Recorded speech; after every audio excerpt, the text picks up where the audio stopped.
Ele não Aqui para mim, Marcelo... Marcelo, agora sim. apareceu. Eu não estou me Apareceu. vendo, mas tudo bem. Tudo bem, não tem Mas a gente problema. está te vendo, tem um quadro bonito no fundo, atrás de você, uma tela Isso. branca embaixo. Você Eu quer estou te começar vendo bem. outra? Ou você quer Não, acho que a gente encerrar? pode continuar com essa, e se a gente não conseguir Tá, dar conta do conteúdo, a gente abre uma nova, pode ser? Só para a gente pode não ser, perder o perfeito. pessoal. Ótimo. Eu sei. Uhum. Marcelo, Pode uma. vamos começar do lado correto. Então, primeiro, boa noite. Eu queria agradecer muito você Boa ter noite, aceitado o nosso Vânia. convite, Eu que estar aqui com a agradeço. gente hoje para discutir um assunto super importante, que é a questão de tráfico de animais silvestres aqui no nosso país. Eu já disse para as pessoas que estão conosco da sua experiência, do seu trabalho de muitos anos nesse sentido, em especial com a Polícia Federal Rodoviária, né, que você tem tido um trabalho enorme, e também Com em a Polícia especial Civil também. com a Polícia Civil e, em Civil também. especial, você tem uma grande experiência com aves, com passeriformes em especial, né? Você já teve um projeto muito interessante alguns anos atrás de solturas e psitacídeos. Sim. Eu me lembro que foi um trabalho hercúleo de anos, né, para chegar à finalização do trabalho. E para começar a nossa conversa aqui, eu queria primeiro, Marcelo, que você se apresentasse para as pessoas, porque você tem uma formação muito diferente do que alguém possa imaginar para uma pessoa que é alguém que dedica muitos anos já da sua vida a combater o tráfico de animais silvestres. Você conta um pouquinho para a gente de você, rapidamente? Conto sim, rapidamente, né, Vânia? Porque eu falo demais. Sim, Boa noite a nós todos temos muito assunto. primeiros. Boa noite a todos primeiro, tá? Eu não tenho nível superior. Quando eu ia fazer, eu acabei desistindo. E eu trabalhei, minha formação sempre foi, o que eu trabalhei sempre na área de eletrônica, de desenvolvimento e assistência.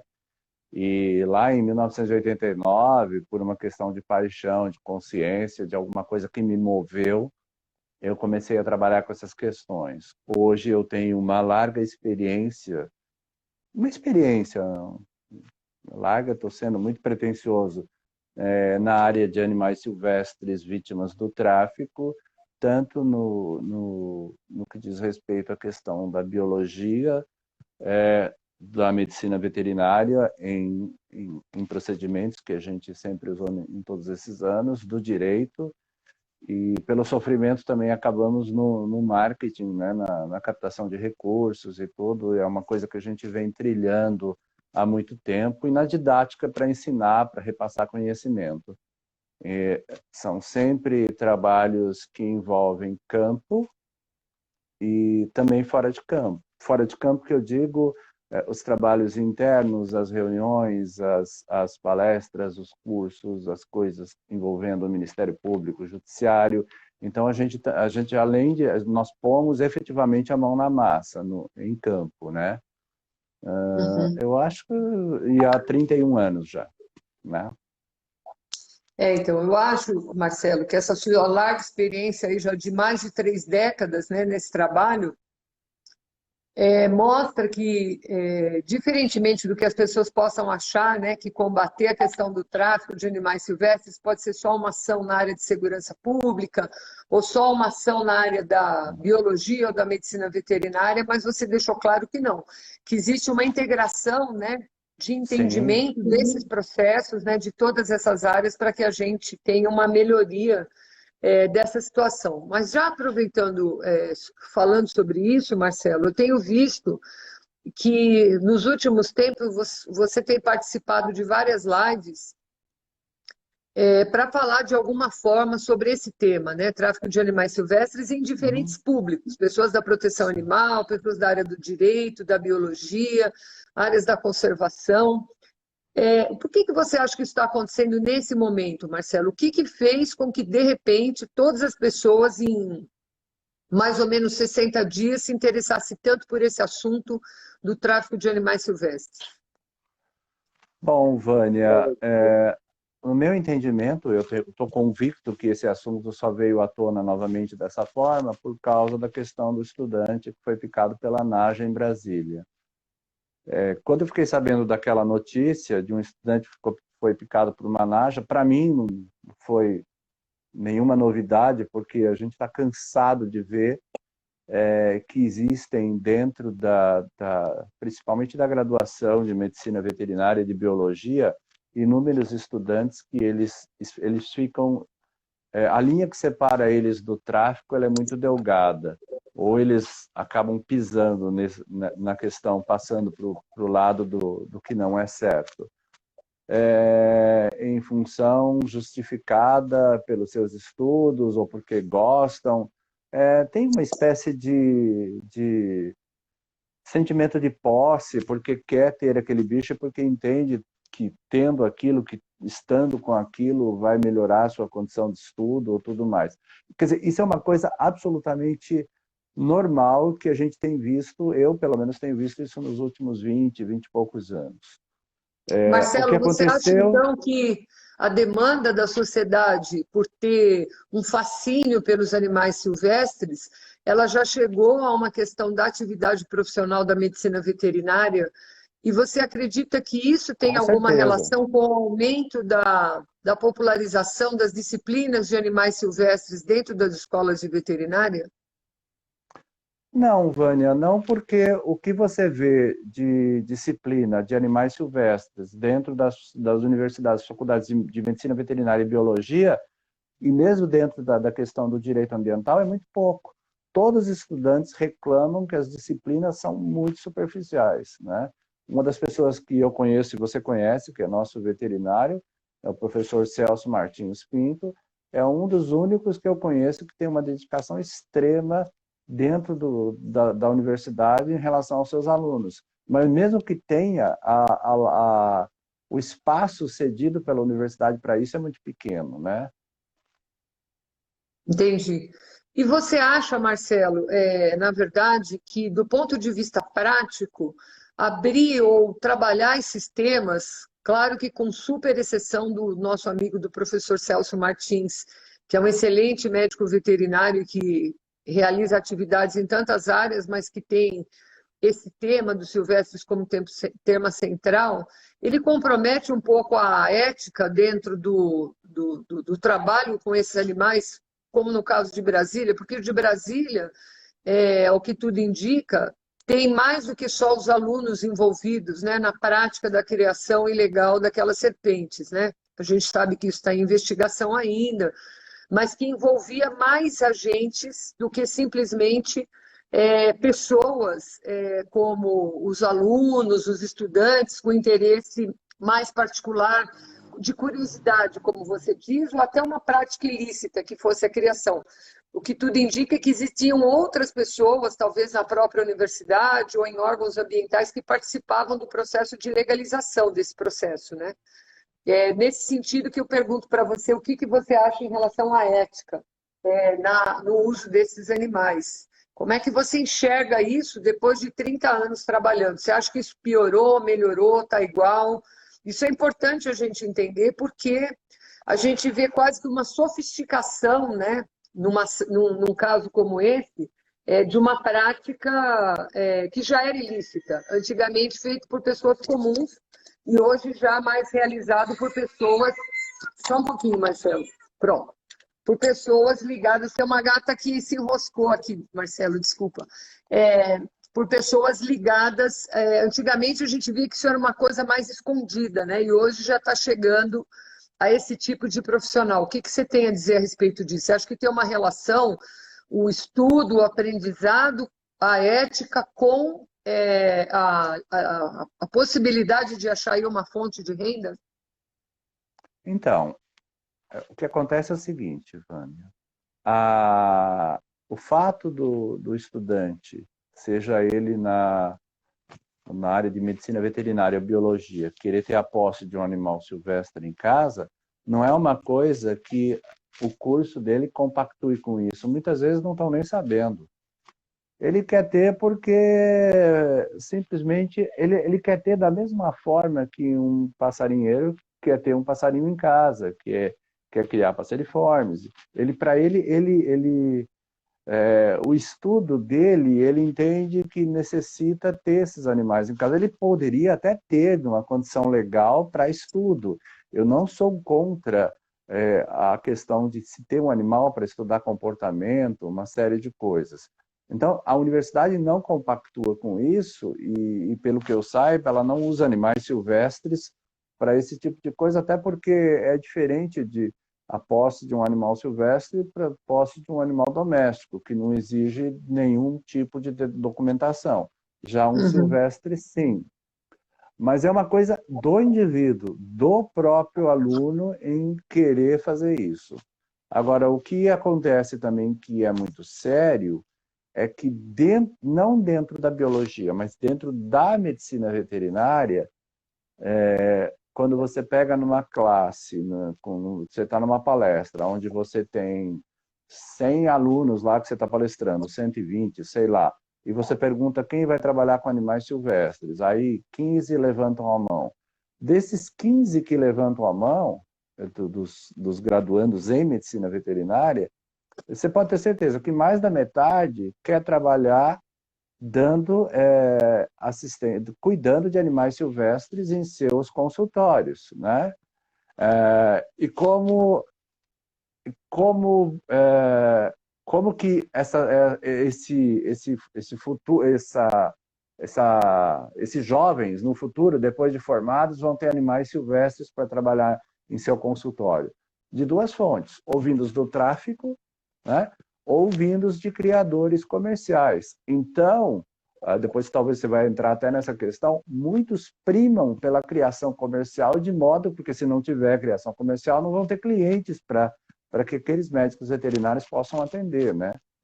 Mas a É universidade, ela não exatamente isso, compactua com Marcelo. Eu isso, até não. ia fazer essa pergunta depois, mas já fica aqui, acho que um preâmbulo, né, do que a gente vai conversar com calma depois, mas essa questão da liberação, né, do aumento do número de animais silvestres que possam ser criados com interesse comercial, como é que você vê isso? Eu acho que é até importante você já dar um caminho nessa pergunta para depois a gente entrar em outros temas, porque eu acho que eles acabam se alinhando de uma forma de frente para trás ou de trás para frente, mas eu acho que é importante entender como é que você vê essa pressão que a gente está percebendo, né, principalmente no Congresso, no CONAMA, para que a gente aumente a liberação do número de espécies de animais silvestres que vão poder ser criados com interesse comercial. Como é que você enxerga isso?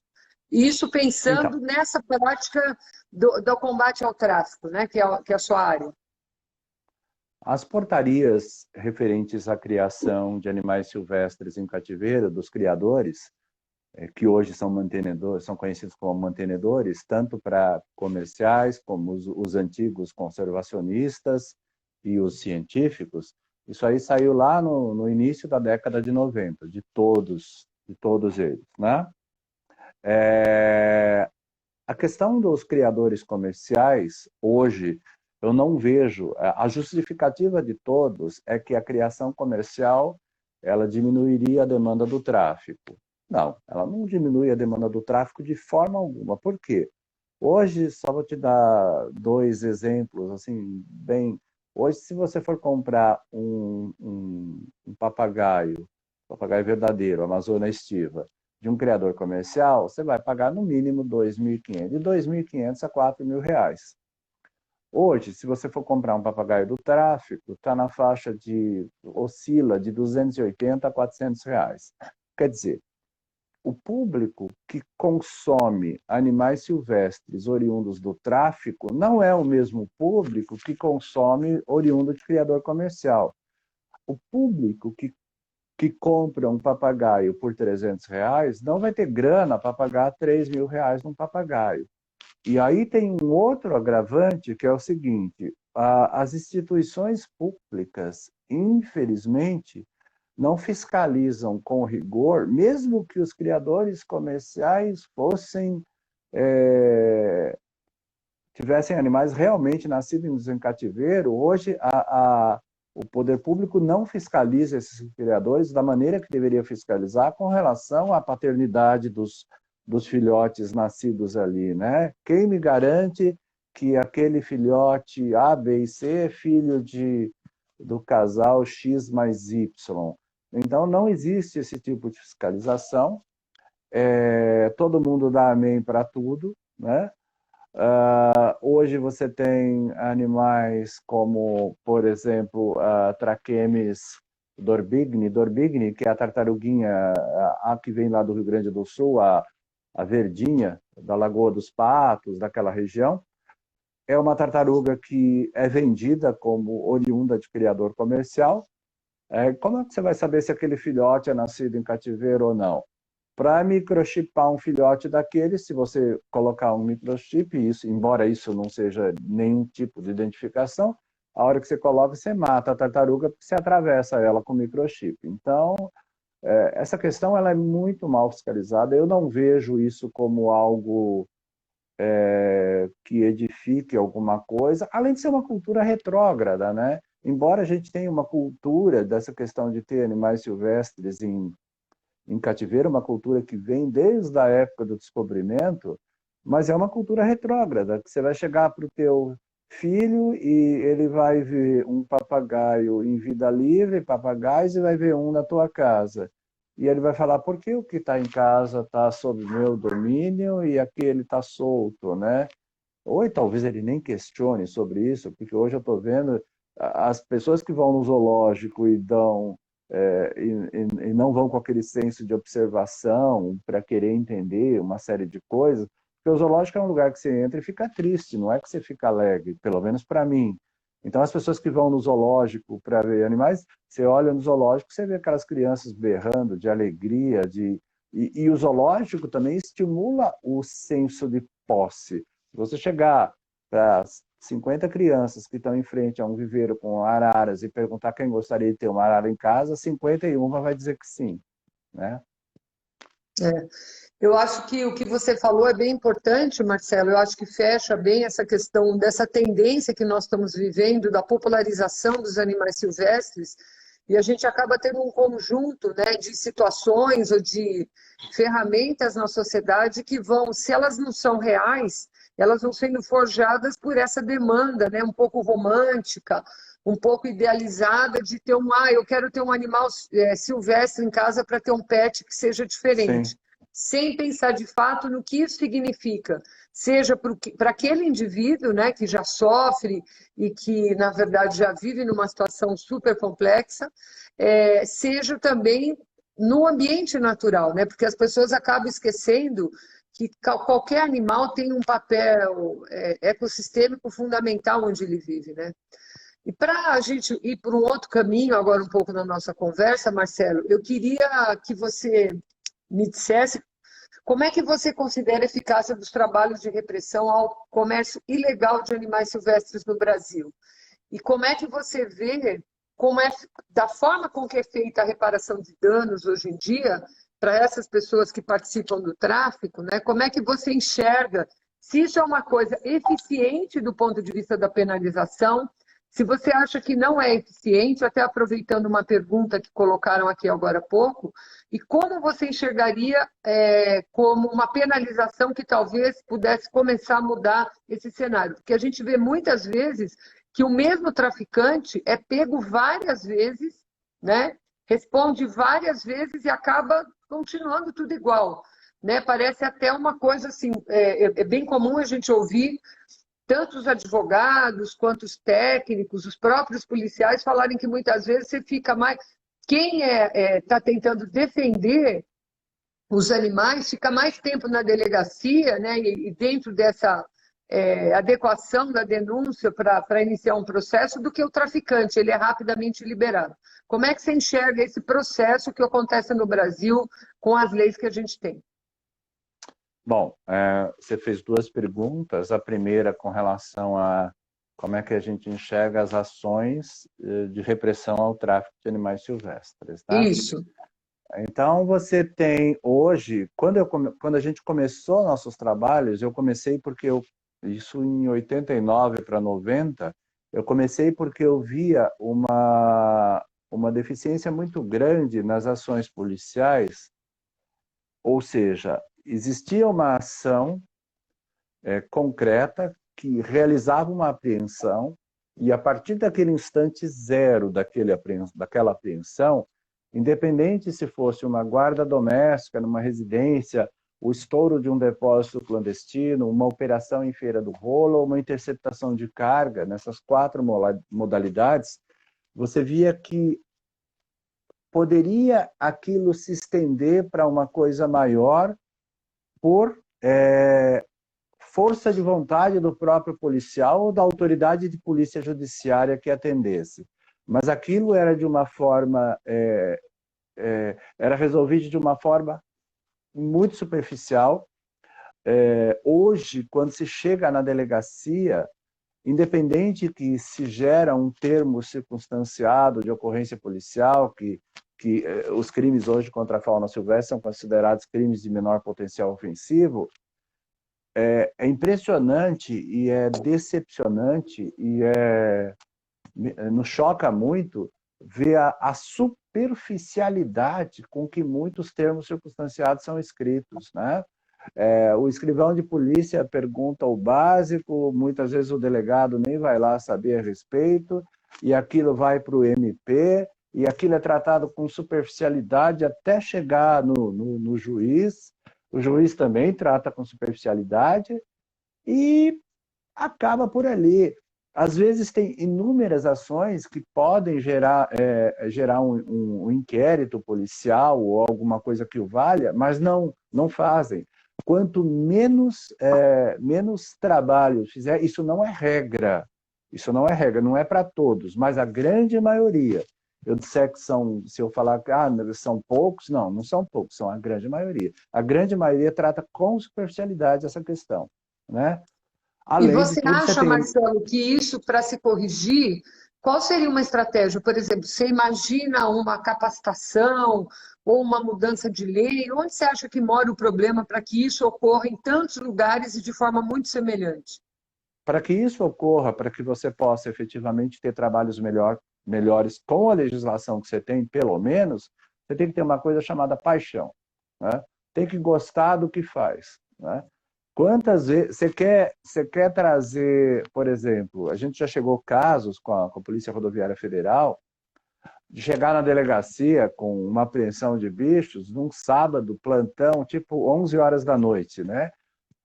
Para o delegado, às vezes, é como se estivesse chegando o anticristo na delegacia, né? Porque, nossa, você vem trazer um problema.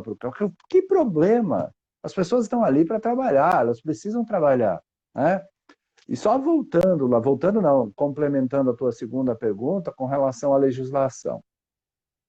Nós tínhamos de 1967, da época do general Humberto de Alencar Castelo Branco, até 1998, a antiga lei, que era o antigo Código de Caça, que era a Lei 5.197/67, que permitia se levar preso em flagrante delito, regime fechado, pena de reclusão, sem direito à fiança, qualquer um que cometesse crimes de comércio ilegal de animais silvestres, né? Em 98, com a chegada da nova Lei de Crimes Ambientais, a única coisa que veio de bom para a fauna em geral, seja doméstica ou silvestre, foi o artigo 32 da Lei de Crimes Ambientais, que é o artigo que fala dos maus tratos a animais silvestres ou domésticos ou domesticados, né? Porém, os crimes de comércio ilegal de animais silvestres, que tratam o artigo 29 e todos os seus incisos e parágrafos, e o artigo 31, né? Que é introduzir a espécie animal no país sem parecer técnico oficial da autoridade competente, eles deram assim como se passasse a mão na cabeça do traficante, porque é o que você falou, você chega na delegacia, a gente fez uma apreensão em 2003, 4.300 animais, o traficante sai da delegacia antes de você e dando risada da tua cara, porque o que ele alega, ele falou, só perdi a minha mercadoria, mas eu não vou preso, né? E mudar isso do ponto de vista do legislativo, por enquanto, pela nossa política ainda ser um aglomerado de nojos, né? Eu acho muito difícil. Por quê? Você é testemunha disso, eu também, nós ambos conhecemos os Trípolis, o Ricardo e o Roberto. Quantas vezes o Ricardo tentou Só que o que acontece? O Ricardo praticamente ficava sozinho em Brasília em algumas coisas, né? Por quê? Porque aquele parlamentar que tenta mudar alguma coisa, ele tem todo os seus colegas, eles têm uma espécie de vergonha de votar a favor de uma coisa que mande uma pessoa para a cadeia em função de ter pássaros silvestres em casa ou de comercializar. Por quê? Porque o seu eleitorado vai achar o cúmulo levar alguém para a cadeia que o meu deputado votou a favor de um projeto que leva pessoas para a cadeia porque tem animais silvestres em casa ou porque comercializa animais silvestres. Fala, nossa, mas são só animais silvestres? Não, são indivíduos que têm função ecológicas em ecossistemas e que sem esses ecossistemas é um crime contra a humanidade, porque é a perda de função ecológica. Então, e para finalizar a tua pergunta, o que a gente tem feito hoje? A gente tem buscado em algumas legislações do Código Penal, né, e de uma outra lei, a condição de lidar com o judiciário, com o Ministério Público e com a autoridade de polícia judiciária do momento, que é o delegado, para que efetivamente essas pessoas fiquem presas, né?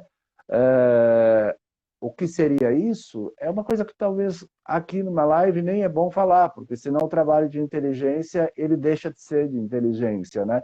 É a mesma coisa aquelas pessoas que Exatamente. vão para a televisão falar o que estão fazendo. Então a inteligência deixa de ser inteligência. Eu prefiro que essas pessoas se encontrem na delegacia e tenham a surpresa de falar: olha, aconteceu, você dançou, meu amigo, né?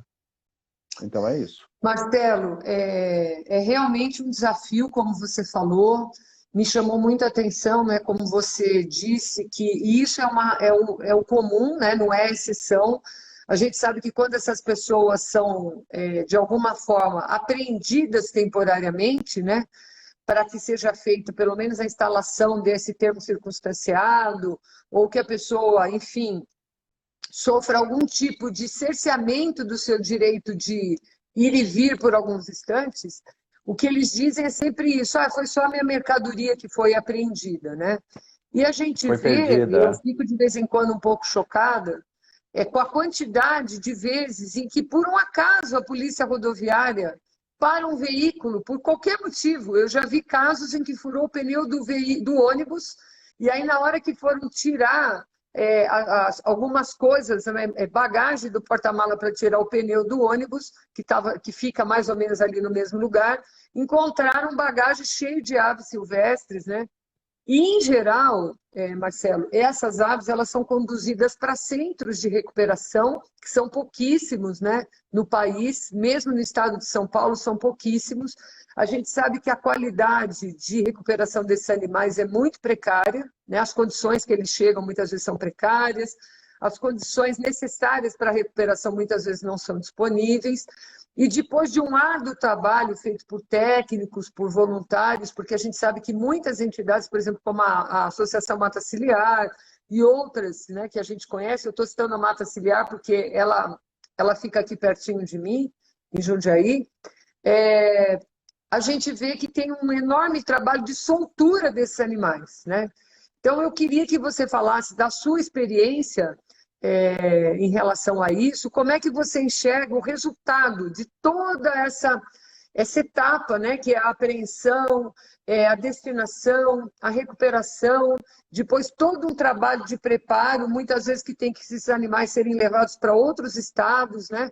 Como é que você vê esse esforço em relação a isso que você falou, né? Da incapacidade dos nossos legisladores de enxergar a importância de você avançar nessa mudança, né? Nesse marco civilizatório, entendendo o papel que os silvestres têm, não só como serviços ecossistêmicos, que já seria muito importante, mas como indivíduos que têm direito à vida, né? E que toda vida vale a pena ser vivida. Então, como é que você enxerga esse processo e principalmente esse trabalho da soltura? Vamos lá. Essa resposta ela é longa e delicada. É uma resposta cirúrgica. O que acontece? A primeira lei de de cuidados específicos com fauna silvestre, como eu citei, foi aquela de 1967. Em 1998, né, 37 anos depois desculpa, em 67, 33, 35 anos depois da primeira lei de proteção à fauna, veio a nova lei de crimes ambientais, e em 2004, depois de 37 anos da nova lei de crimes ambientais, desculpa, da primeira lei de proteção à fauna, e 15 anos depois do nascimento do IBAMA, você lembra até que a Elizabeth MacGregor, da antiga WSPA, cobriu tudo isso e tal, acompanhou? Pela primeira vez na história do estado de São Paulo, o primeiro grupo de 33 aves silvestres voltou para a Bahia. Então, o IBAMA, durante 15 anos, nunca mandou nenhum passarinho daqui de São Paulo para a Bahia. A gente começou a fazer esse trabalho porque a gente via que isso não acontecia. Não, animais silvestres eram apreendidos e por aqui ficavam. Aí nós começamos a nos preocupar com uma outra coisa com relação a isso. A partir do instante zero de uma apreensão, começa a acontecer uma série de coisas. Em geral, embora a condição de estresse do animal ao ser apreendido é uma condição de elevado estresse, de baixo a elevado estresse, 99,9% dos traficantes que transitam com esses animais em rodovias com sentido aos grandes centros urbanos para venda, eles têm uma larga experiência em manter esses bichos vivos e não perdem esses bichos nas proporções que a mídia sempre divulgou durante muitos anos, da relação da morte de 10-1, onde acontece grande parte dos óbitos depois da apreensão. Né? A lacuna de tempo que existe depois da apreensão, a partir do instante zero, até a chegada num cetas, ou às vezes mesmo dentro de um cetas, ela é uma lacuna de tempo que ela pode demorar desde 1 hora, 2 horas, até quase 20 horas, um dia inteiro, porque como a gente trabalha em nível Brasil, você acompanha apreensões com a Polícia Rodoviária Federal, onde o CETAS mais próximo está a 600 quilômetros da unidade da PRF. Né? A vida dos animais apreendidos, aquela segunda chance que eles têm a partir do momento da apreensão, vai depender da dedicação, do amor, do conhecimento de cada profissional envolvido nisso. Né? Desde o policial rodoviário federal, desde do policial militar rodoviário, até o IBAMA, quando vem buscar, até chegar no CETAS. Mas você nunca vê, quando existem mortes quantitativas, né, de grande parte dos animais silvestres que são apreendidos que morrem, você nunca vê alguém falar: nós erramos, nós nos atrasamos, os bichos morreram porque a gente não sabe lidar com isso, porque nós não recebemos treinamento para isso. Ou mito. A gente vê, sim, eu tenho visto muitas vezes, e você não pode atribuir isso a eles. A gente tem acompanhado o trabalho da Polícia Rodoviária Federal há alguns anos, e nossa relação tem ficado cada vez mais forte, onde às vezes o policial fala: morreu porque demorou muito tempo, eu não sabia o que fazer, mas eu dei o máximo de mim, né? E fulano de tal que eu solicitei não me atendeu, não me atendeu porque era depois das 18, ou não me atendeu porque era final de semana, ou me atendeu porque era de madrugada, não consegui falar com ninguém. Por isso que a gente sempre trabalhou de madrugada e deu apoio a essas instituições, às vezes dá apoio até fora do estado, em outros estados, no sentido de orientar o que deve fazer e tudo mais. Então, essa questão dos centros de triagem, primeiro que o centro de triagem deveria abrir 24 horas, 7 dias por semana, 24 horas por dia. A mata ciliar faz isso. Os públicos, não. Eu vi uma moça aqui que fez um comentário, Karina Eglis, eu não sei, acho que é isso, que São Paulo é exemplo para o resto do Brasil. Não, eu não concordo com isso. São Paulo tem muita coisa que melhorar ainda em São Paulo. Eu não sei onde São Paulo é exemplo, né? Então nós estamos vendo Até aí. porque, Aí Marcelo, deixa eu fazer um comentário aqui. O número de setas no estado de São Paulo, para um estado com 645 cidades, ele é infinitamente pequeno.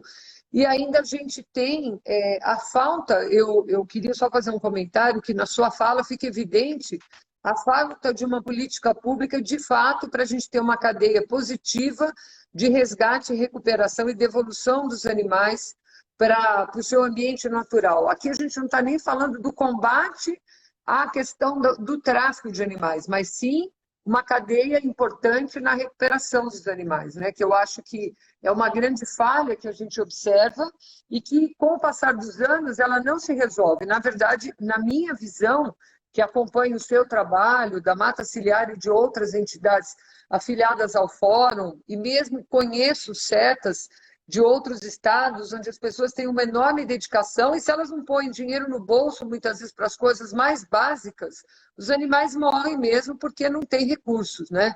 Parece que não exatamente. existe interesse de nenhum governo, seja federal, estadual, independente do governo que a gente esteja falando, né, do nível administrativo de governo, em pensar que isso é algo importante, né? Parece, como você falou, que se você der importância para esse tema, as pessoas vão fazer chacota, vão questionar se você está desviando dinheiro público para uma coisa que não é tão importante, né? E aí o resultado é esse que a gente vê, né? Que a gente provavelmente agora vai começar, não, nem sairmos de um período crítico, vamos entrar no outro, porque a primavera está chegando e é provável que a gente já vai ter de novo, né, um incremento nas ações do tráfico para a retirada dos filhotes. Eu queria que você falasse um pouco a respeito disso, Marcelo, do período, né, que agora é um período crítico da remoção dos filhotes, principalmente dos passeriformes, né, ou de outras aves, dos Não, ninhos, agora são para incremento psitacídeos. do É. comércio. Ilegal. Então, a gente está começando a entrar num período crítico, que é o período de postura e período reprodutivo de psitacídeos no Cerrado brasileiro, que são psitacídeos, para aqueles que não conhecem, são todas aquelas aves de bico torto, arara, papagaio, periquito, maritaca, os tucanos também, né, que não são psitacídeos, né, rafastídeos, principalmente tucano toco. Então, você tem um período agora grande de retirada. É bem provável que agora, em função da pandemia, esse número seja maior ainda, porque a fiscalização ela está um pouco baleada em função da questão da pandemia e porque a questão econômica de muita gente tem ficado bastante complicada. Então, muita gente pode estar migrando, está migrando para o tráfico para trazer esse tipo de filhote. É muito bonito ver uma apreensão de filhotes de papagaio acontecendo, né? E depois não saber o que aconteceu depois. Por isso que a gente fez o documentário. E agora, né? Na verdade, teria que ter mais coisas sobre o documentário. A gente fez o documentário justamente por causa disso. Porque a sociedade como um todo, ela vê aquela apreensão e ela não se questiona se aqueles bichos vão regressar para a natureza e, além disso, se vão regressar de forma correta. Porque abrir gaiola é muito bonito. Coloca aquele monte de gaiola em cima de uma caminhonete ou dentro de uma van, vai para um lugar, abre e solta, né? E qual foi o resultado disso? Houve monitoramento, acompanhou esses bichos durante um ano e meio, principalmente psitacídeos, papagaios, araras, para verificar se houve um bom resultado na soltura. E outra, o quanto já entrou de papagaio aqui no estado de São Paulo? Vamos pôr aí nos últimos 10 anos. De tudo que entrou de filhote, não de guarda, não de bicho que veio de residência, de um, de outro, mas de filhotes, tudo voltou para a região do Cerrado? Eu acredito que não. Eu tenho certeza que não, né? Porque o que você está vendo, por exemplo, de papagaio solto dentro da cidade de São Paulo, a quantidade está impressionante. E da onde é isso? Fuga? Com certeza não. Para mim é soltura, né? E a gente sabe que o próprio poder público tem soltado. E aí, e quando você questiona isso, você é como se você fosse o anticristo, como eu já comentei. Por quê? Por que não devolver? Se eu sei que os bichos vieram do Mato Grosso do Sul, por que não devolver ao Mato Grosso do Sul? Se eu sei que vieram de Goiás, por que não devolver? Porque eu sei que é difícil a questão de áreas de soltura, eu sei que é difícil, inclusive esses dias eu estava conversando com a Juliana Suma, do DEPAV, dentro de um grupo que a gente participa, da questão sanitária nos outros estados, mas isso não é motivo para que a gente não tente melhorar isso de uma outra forma. A primeira área de soltura feita em nível Brasil, dos moldes, como a gente fez em Mato Grosso do Sul, foi a nossa. Isso não é certo, Vânia. Você demorar todo esse tempo para fazer. Depois a gente montou outra em Goiás, agora, o ano passado, mas a gente precisa mudar isso de uma forma bastante agressiva e rápida, porque não tem condição de você ficar soltando o bicho de qualquer maneira, em qualquer lugar e de qualquer jeito, né? Então, Ah, Marcelo, não, eu não é queria de qualquer aproveitar jeito. e É, emendar na sua pergunta uma questão que eu acho que é importante. Quando você fala que na cidade de São Paulo, isso deve acontecer em outras grandes cidades, talvez São Paulo não seja a única, a gente vê muitas vezes as pessoas terem animais silvestres, principalmente papagaios, né? E, na verdade, as pessoas têm o animal por 10 anos, 20 anos, aí alguém denuncia, a polícia vai lá, apreende aquele animal. Eu queria que você me dissesse, na sua experiência, como é que você enxerga isso? Eu não estou dizendo do ponto de vista das pessoas, eu estou dizendo do ponto de vista do animal. Qual que é a capacidade, na sua experiência, que ele tem de se adaptar a viver num outro ambiente e ser preparado para a soltura num ambiente natural? Porque a gente teve recentemente, se eu não me engano, foi ontem ou hoje ainda, acho que ontem, saiu uma nota dizendo que foi decidido um caso onde o animal voltou para a família, né? Depois era um animal que já estava há mais de 20 anos ali. E eu acho que isso cabe, isso na verdade abre um precedente, né? Que a gente precisa ter uma análise, especialmente de pessoas como você, que tem uma larga experiência. Então, eu queria que você contasse um pouco para a gente sobre isso. então, para a gente ilustrar bem para as pessoas, para que fique bem claro, quando você vai trabalhar com soltura, quando você vai trabalhar com soltura de papagaios, você tem indivíduos que vêm só vêm de dois lugares, não tem outra coisa. Ou é uma apreensão de filhotes, ou são indivíduos que vêm, no caso, como essa situação que você citou, que vem da casa de Dona Maria, de João, de José, de Rita, né, de Pedro e por aí afora. Os filhotes é uma coisa fácil, mais fácil de trabalhar, ou menos difícil. Então, você tem um grupo de 150 filhotes, você vai trabalhar uma soltura numa área de soltura fora do estado de São Paulo, certamente, onde você pode trabalhar isso. Quanto tempo isso vai demorar? Quanto isso vai custar? Hoje, para você fazer uma soltura bem feita de filhotes que você apreende, você já tendo uma área de soltura pronta, a gente está falando em pelo menos 1 ano e meio entre soltura e monitoramento, e está falando em um custo de pelo menos 70, 80 mil reais, ou mais um pouquinho, né? Quando você fala, no caso de papagaios que já vêm com imprintados, que já vêm com nível de humanização bem grande, como é o caso da justiça, é muito triste você chegar na casa da pessoa e aprender um papagaio, e a pessoa pergunta se ele vai ser solto, e eu eu acredito na nossa capacidade de fazer alguma coisa, porque a gente já tem uma experiência com isso e a gente tem inclusive um projeto para isso. Mas a gente sabe que 99% dos papagaios apreendidos na casa das pessoas, poucos vão ser soltos, e se forem soltos, é uma coisa muito delicada de ser feita. E aí o juiz se agarra nesses fatos para fazer o que a gente viu essa semana, de devolver o papagaio para para a senhora lá em Presidente Prudente, se eu não me engano, que aconteceu. Agora, quando você fala em papagaios desses casos, igual dessa senhora, que vieram da residência das pessoas, é possível devolver esses papagaios à natureza? Eu entendo que sim. O problema é quanto tempo isso leva e quanto isso vai custar, né? E o que é mais fácil fazer? Eu mandar aquele bicho para o cativeiro ou eu trabalhar num projeto de reintrodução de um grupo, né? Se eu falei em 70, 80 mil reais para um grupo de filhotes, eu estou falando em 200 mil reais para você soltar 100, 150, 200 papagaios que vieram desse tipo. Por quê? Porque você tem todo um custo operacional de monitoramento, de apoio, de translocação desses bichos para onde você vai soltar. É possível?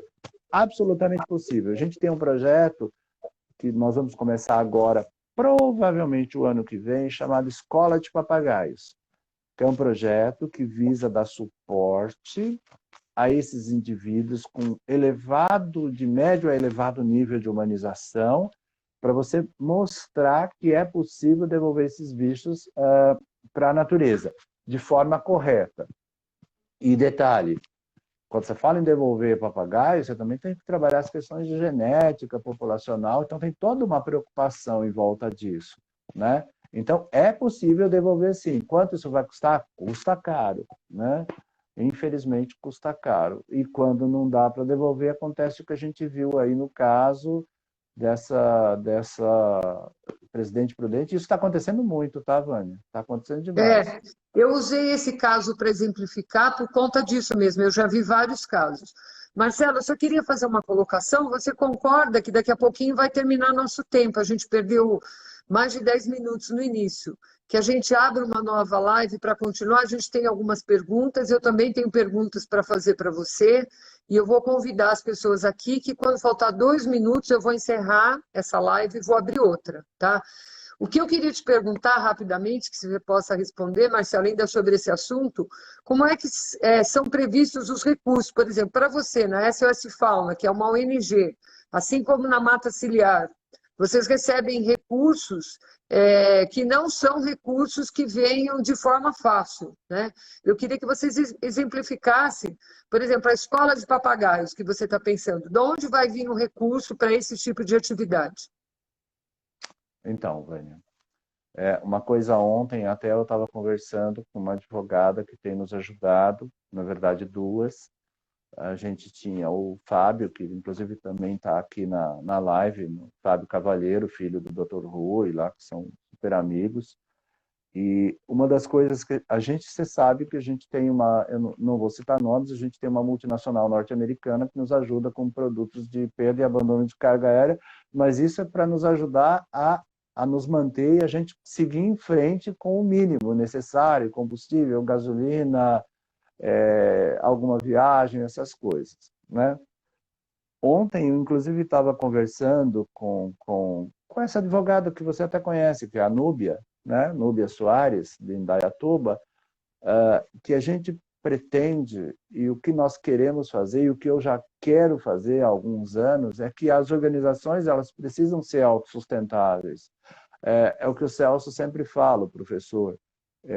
Voluntariado só até a página 2, dali para frente é mais difícil, né? Então, é muito difícil você viver nessa questão de voluntariado. Então, você tem que ter um fluxo de recursos que entre, tá?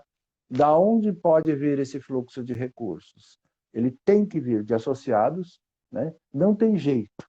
Se você tem associados e você tem uma receita hoje de associados, por exemplo, de 30 mil reais por mês, você consegue fazer X. E 30 mil não é nada perante algumas organizações que recebem muitos recursos de associados e, infelizmente, pouco fazem, né? Então, 30 mil reais não é nada, 50 mil reais é um pouco melhor. Então, depende da quantidade de recursos, desse fluxo que você vende de associados, você tem aquela receita fixa todo mês que você consegue dar prosseguimento a isso. Nós não vamos começar esse projeto sem nada, absolutamente nada, que a gente consiga ter um fluxo de recursos para manter profissionais ali. A outra forma de recurso que a gente até conversou são as transações penais, os TACs e as compensações ambientais, aonde os operadores do direito precisam entrar em contato com os MPs, com os ministérios públicos, para apresentar projetos consistentes de começo, meio e fim e prestação de contas, né? Eu não posso apresentar para por exemplo, eu posso pegar... Está acabando o tempo? Você está olhando para o relógio? Pode terminar, mas nós vamos ter que ser Tá. mais breve para Não, encerrar. não, sim, sim. Eu não posso pegar, eu tenho uma bióloga que eu formei essa menina, não em biologia, mas preparada para lidar com as questões do tráfico. Eu tenho uma médica veterinária e uma advogada, aonde eles precisam ganhar alguma coisa mensalmente para trabalhar na organização dentro de um projeto de transação penal. Não posso, eu preciso de fluxo de caixa todo mês, que entre aquele valor X para poder manter essas pessoas. 5 segundos? É o seguinte, Marcelo, nós vamos encerrar essa live, pessoal, nós vamos abrir outra, tá? Eu espero que todos vocês entrem, porque a gente tem muito assunto ainda para conversar. Eu acredito que mais uns 30 minutos nós terminamos, mas eu peço que todos retornem, porque com certeza o Marcelo tem muita coisa importante para falar, especialmente nesse sentido das fontes de financiamento.